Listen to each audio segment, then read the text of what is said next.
नमस्कार बच्चों, कैसे हैं आप सब। आशा करती हूँ बच्चों आप अच्छे होंगे और अपनी पढ़ाई मन लगाकर कर रहे होंगे। तो आइए बच्चों, हम आज का नया पाठ हमारा शुरू करते हैं। राष्ट्रीय अर्थव्यवस्था की जीवन रेखाएं, कक्षा 10 का भूगोल की पुस्तक का पाठ हमारा है।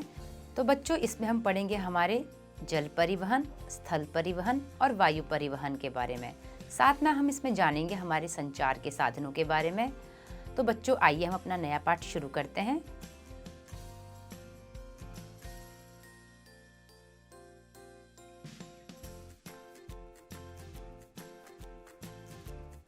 हम अपने प्रतिदिन के जीवन में विभिन्न सामग्रियों एवं सेवाओं का प्रयोग करते हैं।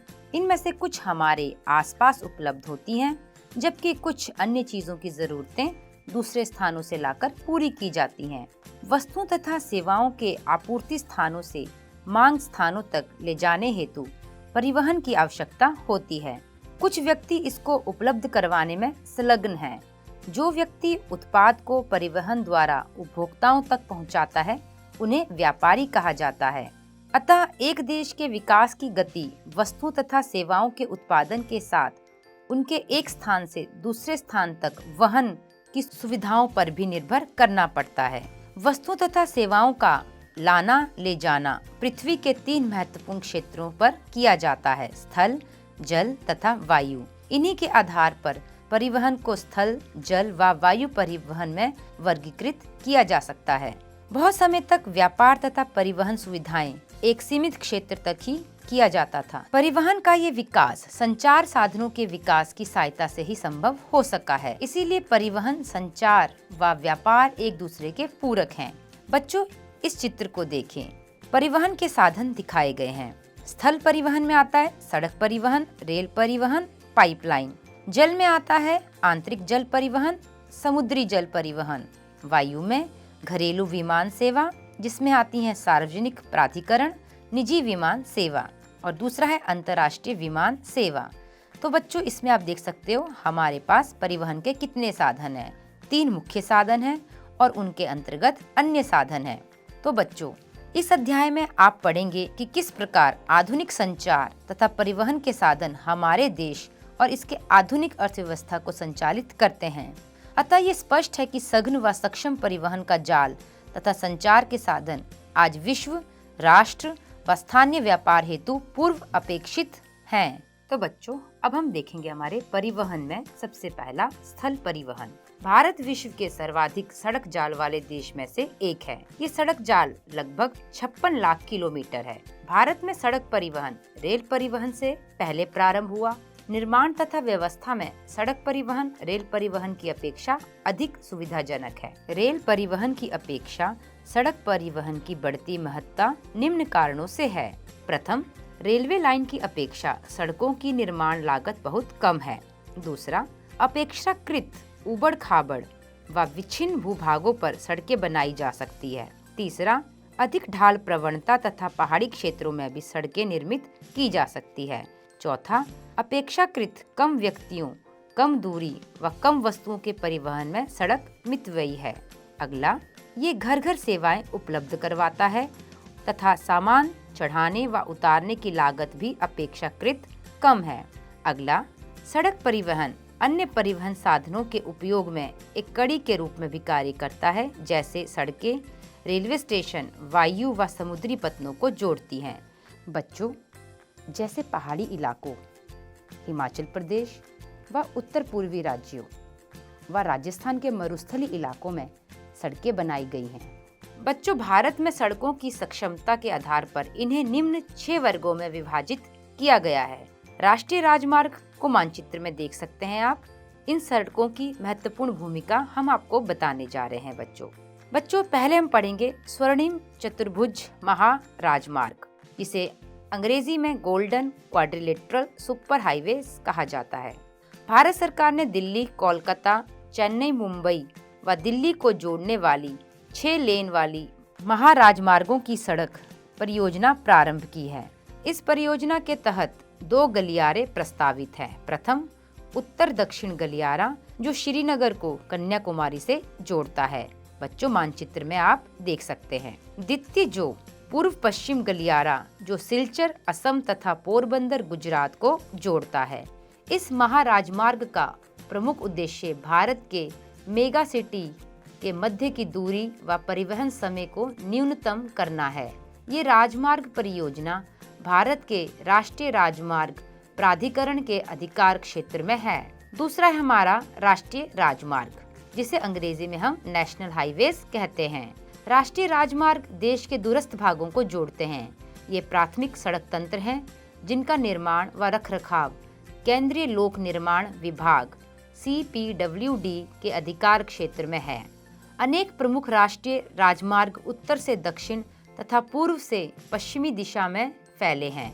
दिल्ली व अमृतसर के मध्य ऐतिहासिक शेर शाह सूरी मार्ग राष्ट्रीय राजमार्ग संख्या 1 के नाम से जाना जाता है। रखरखाव की सुविधा के लिए इसे अब 2 भागों में बांटा गया है, राष्ट्रीय राजमार्ग नंबर 1 तथा राष्ट्रीय राजमार्ग नंबर 2। राष्ट्रीय राजमार्ग नंबर 1 दिल्ली से अमृतसर के बीच है। राष्ट्रीय राजमार्ग नंबर 2 दिल्ली से कोलकाता के मध्य है। राष्ट्रीय राजमार्ग की विशेषताएं। बच्चों, ये सड़कें देश के लिए बहुत महत्वपूर्ण हैं। ये देश के एक कोने को दूसरे कोने से जोड़ती है, इसीलिए इनका निर्माण और रखरखाव केंद्रीय सरकार ने अपने नियंत्रण में रखा है। अगला है हमारा राज्य राजमार्ग, जिसे अंग्रेजी में स्टेट हाईवेज कहते हैं। राज्यों की राजधानियों को जिला मुख्यालयों से जोड़ने वाली सड़कें राज्य राजमार्ग कहलाती हैं। राज्य तथा केंद्र शासित क्षेत्रों में इनकी व्यवस्था तथा निर्माण का दायित्व राज्य के सार्वजनिक निर्माण विभाग का होता है। अगला है जिला मार्ग। ये सड़कें जिले के विभिन्न प्रशासनिक केंद्रों को जिला मुख्यालय से जोड़ती है। इन सड़कों की व्यवस्था का उत्तरदायित्व जिला परिषद का है। बच्चों, जैसे मोहाली जिले को रूपनगर जिले से पंजाब में जोड़ती हैं जिला सड़कें, उसी प्रकार आपके राज्य में भी किसी जिले को किसी दूसरे जिले से जोड़ती हैं। ये सड़कें जिले के प्रमुख शहरों और नगरों को आपस में जोड़ती हैं। तो बच्चों, आप देखिए मानचित्र में, इसमें हमारी स्वर्ण चतुर्भुज, उत्तर दक्षिण गलियारा, पूर्व पश्चिमी गलियारा, राष्ट्रीय राजमार्ग संख्या सहित दर्शाए गए हैं। अगला आता हमारे अन्य सड़कें। इस वर्ग के अंतर्गत वे सड़कें आती हैं जो ग्रामीण क्षेत्रों तथा गांव को शहरों से जोड़ती हैं। प्रधानमंत्री ग्रामीण सड़क परियोजना के तहत इन सड़कों के विकास को विशेष प्रोत्साहन मिला है। इस परियोजना के कुछ विशेष प्रावधान हैं, जिसमें देश के प्रत्येक गांव को दूसरे प्रमुख शहरों से पक्की सड़कों द्वारा जोड़ना प्रस्तावित है। अगली है हमारी सीमांत सड़कें। भारत सरकार प्राधिकरण के अधीन सीमा सड़क संगठन है, जो देश के सीमांत क्षेत्रों में सड़कों का निर्माण व उनकी देखरेख करता है। ये संगठन 1960 में बनाया गया, जिसका कार्य उत्तर तथा उत्तर पूर्वी क्षेत्रों में सामरिक महत्व की सड़कों का विकास करना था। इन सड़कों के विकास से दुर्गम क्षेत्रों में अभिगम्यता बढ़ी है तथा इन क्षेत्रों के आर्थिक विकास में भी सहायता हुई है। सड़क निर्माण में प्रयुक्त पदार्थ के आधार पर सड़कों को हमने कच्ची व पक्की सड़कों में वर्गीकृत किया है। पक्की सड़कें सीमेंट, कंक्रीट व तारकोल द्वारा निर्मित होती है, अतः ये 12मासी सड़कें होती हैं। ये 12 महीने बच्चों काम करती हैं, जबकि कच्ची सड़कें वर्षा ऋतु में अनुपयोगी हो जाती हैं। तो बच्चों, आप देख सकते हो चित्र में, पहाड़ी रास्तों पे सड़कें बनाना कितना कठिन कार्य है। और दूसरा चित्र देखो 7.4, यह उत्तरी पूर्वी सीमा सड़क पर यातायात बताता है, जो कि सीमा सड़क संगठन द्वारा बनाई गई सड़क है। तो बच्चों, ये थे हमारा सड़क मार्ग। अब हम पढ़ेंगे हमारा रेल परिवहन व रेल मार्ग के बारे में। भारत में रेल परिवहन वस्तुओं तथा यात्रियों के परिवहन का मुख्य साधन है। रेल परिवहन अनेक कार्यों में सहायक है, जैसे व्यापार, भ्रमण, तीर्थ यात्राएं व लंबी दूरी तक सामान का परिवहन। एक प्रमुख परिवहन के साधन के अतिरिक्त पिछले 150 वर्षों से भी अधिक समय से भारतीय रेल एक महत्वपूर्ण समन्वयक के रूप में जानी जाती है। भारतीय रेल देश की अर्थव्यवस्था, उद्योगों व कृषि के तीव्र गति से विकास के लिए उत्तरदायी है। बच्चों, भारतीय रेल परिवहन देश का सर्वाधिक बड़ा सार्वजनिक क्षेत्र का प्राधिकरण है। मतलब संसार के किसी भी देश में भारतीय रेल परिवहन जैसा सार्वजनिक क्षेत्र नहीं है। अन्य देशों में ये निजी क्षेत्र में आता है, पर भारत में रेल परिवहन हमारा सार्वजनिक क्षेत्र के अंतर्गत आता है। हमारे देश में बच्चों पहली रेलगाड़ी 1853 में मुंबई और ठाणे के मध्य चलाई गई थी, जो कि 34 किलोमीटर की दूरी तय करती थी। बच्चों, भारतीय रेल परिवहन के 16 रेल प्रखंड हैं। बच्चों, देश में रेल परिवहन के वितरण को प्रभावित करने वाले कारकों में भू-आकृतिक, आर्थिक व प्रशासकीय कारक प्रमुख हैं। उत्तरी मैदान अपनी विस्तृत समतल भूमि, सघन जनसंख्या घनत्व, संपन्न कृषि व प्रचुर संसाधनों के कारण रेल परिवहन के विकास व वृद्धि में सहायक रहा है। यद्यपि असंख्य नदियों के विस्तृत जल मार्गों पर पुलों के निर्माण में कुछ बाधाएं आई हैं। प्रायद्वीपीय भारत में रेल मार्ग ऊबड़ खाबड़ पहाड़ी क्षेत्रों, छोटी पहाड़ियों और सुरंगों आदि से होकर गुजरते हैं। हिमालय पर्वतीय क्षेत्र भी दुर्लभ उच्चावच, विरल जनसंख्या तथा आर्थिक अवसरों की कमी के कारण रेलवे लाइन के निर्माण में प्रतिकूल परिस्थितियां उत्पन्न करता है। इसी प्रकार पश्चिमी राजस्थान, गुजरात के दलदली भाग, मध्य प्रदेश के वन क्षेत्र, छत्तीसगढ़, ओडिशा व झारखंड में रेल लाइन निर्माण करना कठिन है। कुछ वर्षों पहले भारत के महत्वपूर्ण आर्थिक क्षेत्र में पश्चिम तट के साथ कोंकण रेलवे के विकास ने यात्री व वस्तुओं के आवागमन को सुविधाजनक बनाया है। यद्यपि यहाँ असंख्य समस्याएं भी हैं, जैसे भूस्खलन तथा किसी किसी भाग में रेलवे ट्रैक का धंसना।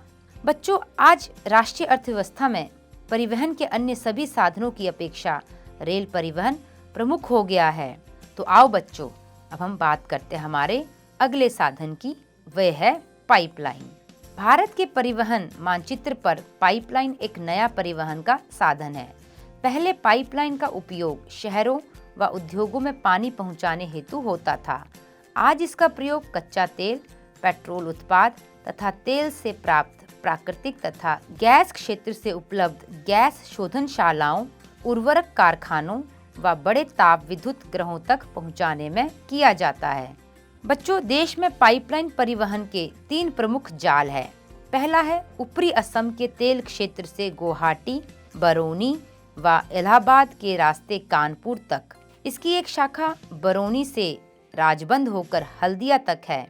दूसरी राजबंद से मोरीग्राम तक तथा गुवाहाटी से सिलीगुड़ी तक है। दूसरा जाल है गुजरात में सलाया से वीरमगांव, मथुरा, दिल्ली व सोनीपत के रास्ते पंजाब में जालंधर तक। इसकी अन्य शाखा बड़ौदरा के निकट कोयली को चक्षु व अन्य स्थानों से जोड़ती है। तीसरा जाल है गैस पाइपलाइन गुजरात में हजीरा को उत्तर प्रदेश में जगदीशपुर से मिलाती है। ये मध्य प्रदेश के विजयपुर के रास्ते होकर जाती है। इसकी शाखाएं राजस्थान में कोटा तथा उत्तर प्रदेश में शाहजहाँपुर, बबराला व अन्य स्थानों पर हैं। बच्चों, आप मानचित्र में देख सकते हैं। तो आइए बच्चों, अब मैं आपसे कुछ प्रश्न पूछती हूँ और आप उसके उत्तर देने का प्रयत्न कीजिए।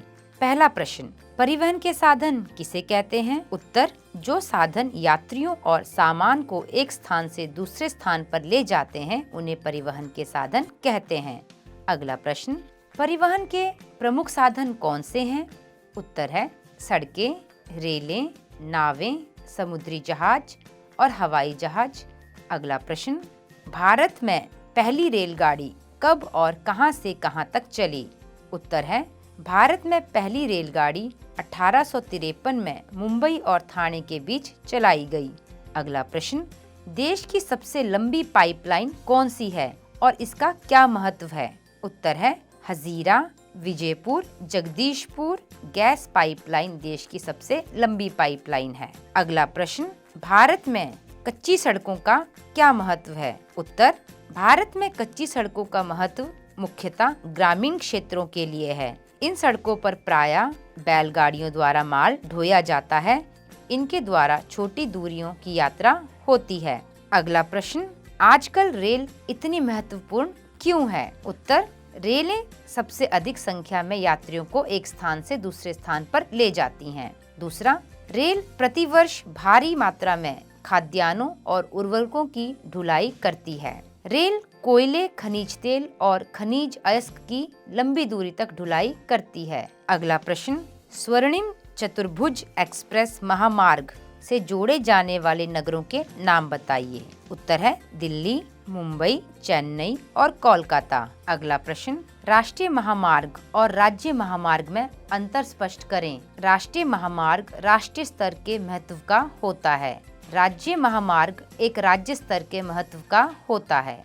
राष्ट्रीय महामार्ग देश के विभिन्न राज्यों को आपस में जोड़ते हैं। राज्य महामार्ग एक राज्य के जिलों व मुख्य नगरों को आपस में जोड़ते हैं। राष्ट्रीय महामार्ग देश के विभिन्न राज्यों को एक सूत्र में बांधने एवं निकट लाने के प्रमुख ट्रंक मार्ग होते हैं। राज्य महामार्ग उस राज्य के प्रमुख नगरों व जिलों को आपस में जोड़ते हैं एवं निकट ले आते हैं। राष्ट्रीय महामार्ग के निर्माण, देखरेख, रखरखाव पर केंद्रीय सरकार का दायित्व होता है। राज्य महामार्ग के निर्माण, देखभाल एवं रखरखाव पर राज्य सरकार का दायित्व होता है। तो बच्चों, आशा करती हूँ आपको हमारा पाठ समझ आया होगा और हमारे परिवहन के साधनों के लाभ व हानि का आपको ज्ञान हो गया होगा। तो बच्चों, ये था हमारा भाग 1। अब हम मिलेंगे भाग 2 में। तब तक के लिए नमस्कार। स्वस्थ रहिए, सुरक्षित रहिए।